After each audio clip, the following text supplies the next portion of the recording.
Hello aspirants, welcome to Simply Learn. आज हम Indian Express अखबार को पढ़ेंगे यूपीएससी एग्जामिनेशन के पॉइंट ऑफ व्यू से। डायरेक्टली स्टार्ट करते हैं।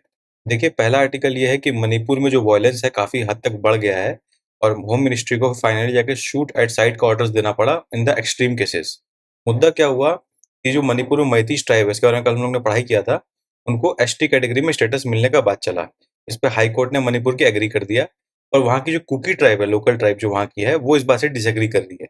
वो इस चीज़ के लिए प्रोटेस्ट कर रही है, तो मैतीस अभी डिमांड कर रहे हैं कि उनको जो हाई कोर्ट से जो आदेश मिला है उनको एससी स्टेटस मिलने का, वो एसटी स्टेटस उनको दिया जाए, और कुकी ट्राइब उसी का प्रोटेस्ट कर रही है। इसकी वजह से दोनों ग्रुप में लड़ाई हो गया है। अभी रिसेंटली घटना इतना सीवियर हो गया है कि कुकी ट्राइब के एक एमएलए पे डायरेक्टली अटैक हो गया, क्रिटिकल कंडीशन में हॉस्पिटल में भर्ती है।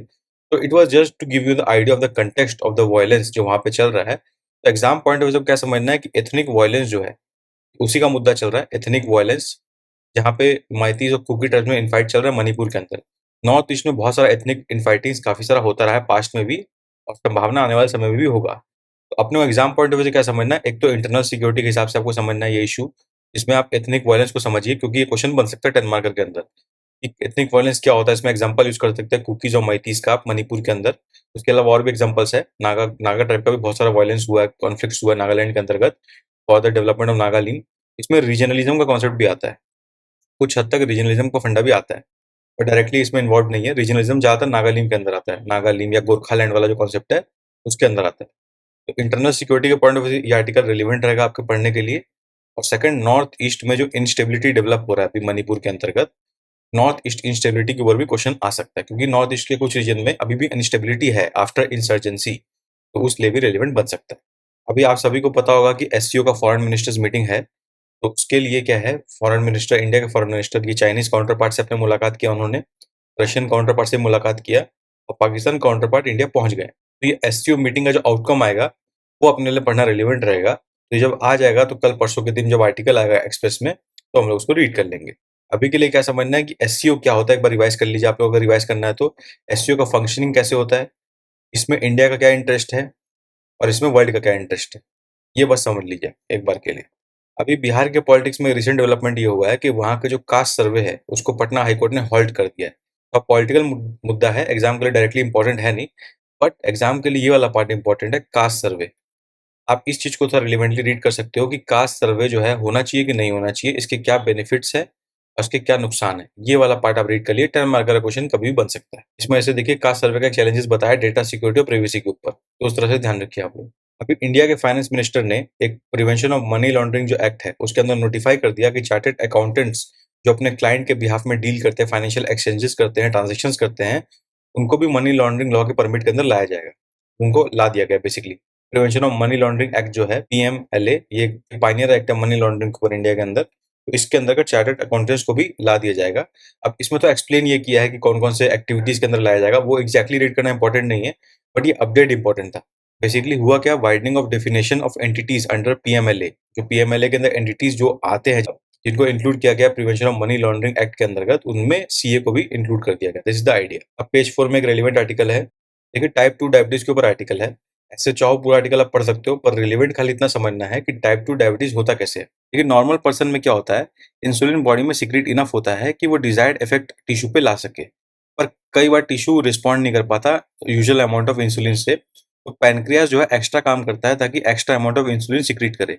अब इसके कारण क्या, पैनक्रियास ओवर वर्क कर रहा है। अब पैनक्रियास के ओवर वर्क करने की वजह से पैनक्रियास जो है कुछ टाइम में फैटिक हो जाता है और डायबिटीज डेवलप हो जाता है। तो ये जो टाइप 2 डायबिटीज है, इसमें सिचुएशन क्या होता है कि टिश्यू रिस्पॉन्ड नहीं करता इंसुलिन लेवल से, और पैनक्रियास भी सीक्रेट नहीं कर पाता इंसुलिन टू इंश्योर दैट ये टिश्यू का एक्टिविटी कंप्लीट हो सके।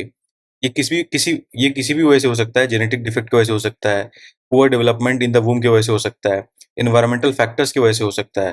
इसकी वजह से पैनक्रियास का बीटा सेल जो है वो डैमेज हो गया हो। तो ये आपको बेसिक अवेयरनेस होना चाहिए टाइप 2 डायबिटीज के ऊपर। इसमें प्रीलिम्स का स्टेटमेंट डेफिनेटली बन सकता है, मेंस में ऐसा ज्यादा यूज आएगा नहीं, पर हो सकता है कभी कोई और इन्फॉर्मेशन आ जाए, एक बड़ा क्वेश्चन डायबिटीज में बन जाए, पर आइडियली प्रीलिम्स के लिए रिलेवेंट है ये। अब जो गवर्नमेंट ऑफ इंडिया ने ऑपरेशन कावेरी किया, जिसमें उन्होंने सुधांशु लोगों को इवैक्यूएट किया, उसके ऊपर आर्टिकल कवरेज है, एग्जाम के लिए नॉट इंपॉर्टेंट, बट आपको पता होना चाहिए ऑपरेशन कावेरी क्या होता है। आज भी एडिटोरियल पेज में कुछ पढ़ने लायक मैटर नहीं है। वर्ल्ड पेज में एक दो अपडेट है, उसमें जो आप देख सकते हो हल्का रेफरेंस के लिए। फर्स्ट जो अपडेट है, ये एथिक्स के पॉइंट ऑफ व्यू से रिलेवेंट है। एथिक्स एग्जांपल में इसको यूज कर सकते हो। डब्ल्यूएचओ के जो लीड कोविड और ओरिजिन के इन्वेस्टिगेटर थे, उनको डिसमिस किया गया सेक्सुअल मिसकंडक्ट के लिए। तो एथिक्स के एग्जाम पॉइंट ऑफ व्यू से रेलेवेंट है कि इंटरनेशनल ऑर्गेनाइजेशंस में भी ऐसे सेक्सुअल मिसकंडक्ट देखे जाते हैं। इसका मतलब this is a different problem. इसको रिजॉल्व करना बहुत इंपॉर्टेंट है और वर्क प्लेस को सेफ बनाना बहुत इंपॉर्टेंट है, सभी जेंडर के लिए, सभी टाइप ऑफ पीपल के लिए। तो दैट काइंड ऑफ आइडिया में आप इसको कोट कर सकते हो, ऐसे में भी इसको कोट कर सकते हो, इसलिए रेलिवेंट है ये। अब पाकिस्तान में टेरर अटैक्स हुए, जिस जान सकते हो, एग्जाम के लिए इंपॉर्टेंट नहीं है अभी। यूएस रशिया बोलता है जो क्रेमलिन पे ड्रोन अटैक हुआ था वो यूएस ने किया। यूएस ने बोला वैसा कोई बात नहीं है, सब आरोप प्रत्यारोप चल रहा है। सूडान में जो खार्तूम में वायलेंस स्टार्ट हुआ था, सीज फायर बोला गया था उसमें, पर सीज फायर को फॉलो नहीं कर रहा, अभी तक हेवी फाइटिंग चल रहा है सूडान के अंदर। तो अच्छा हुआ इंडिया ने लोगों निकाल लिया भाई। अब इकोनॉमी पेज में एक इंपॉर्टेंट अपडेट ये है कि इंडिया रशिया के बीच में जो रूपी ट्रेड का टॉक चल रहा था, इंडिया रशिया ट्रेड में रूपी में ट्रेड करना चाह रहे थे, वो सक्सेसफुल नहीं रहा, फेलियर हो गया। इंडिया ने काफी अथक प्रयास किए। इस पे अभी अपडेट ये है कि ये टॉक ब्रेक हो गया, फेल हो गया है। अब इंडिया रशिया के रूपी में ट्रेड नहीं कर पाएगा। तो ये जस्ट एक अवेयरनेस के लिए इंपॉर्टेंट है। आप चाहो तो ये आर्टिकल डिटेल के लिए पढ़ सकते हो, पर इससे आपको ज्यादा इंसाइट नहीं मिलेगा। आप ये जान सकते हो खाली कि इंडिया रशिया का जो ट्रेड टॉक है वो फेल क्यों हुआ। ये रीजन जब मंथली मैगजीन आएगा उससे डिटेल में पढ़ सकते हो आप। और अभी के लिए आप ये जान सकते हो कि रूपी जो है इंडिया में फुल्ली कन्वर्टेबल नहीं है, और India share of global export जो है वो खाली 2% है। इसके कारण क्या, अगर रशिया रूपी में ट्रेड करता है तो रशिया के पास बहुत ज्यादा पैसा रूपी में बच जाएगा, और वो रशिया उसका कुछ कर नहीं पाएगा।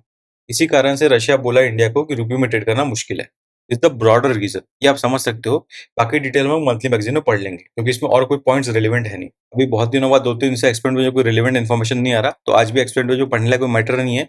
अगर तो टाइम है और आप तो मणिपुर का इशू को समझना चाहते हो, तो ये आर्टिकल रीड कर सकते हो, but not at all relevant. Exam के लिए भी पढ़ना बिल्कुल रिलेवेंट नहीं है। ये थोड़ा लोकल मैटर को एक्सप्लेन कर रहा है, जो एग्जाम में पूछना नहीं है। जो मेन कंटेक्चुअल अंडरस्टैंडिंग अपने को चाहिए था वो अपने समझ चुके हैं पहले। तो आज के न्यूज़पेपर पढ़ने लायक मैटर यही था। आई होप आपको पढ़ के अच्छा लगा। If you like the initiative, the channel को लाइक करें, सब्सक्राइब करें। तब तक के लिए best wishes for the examination.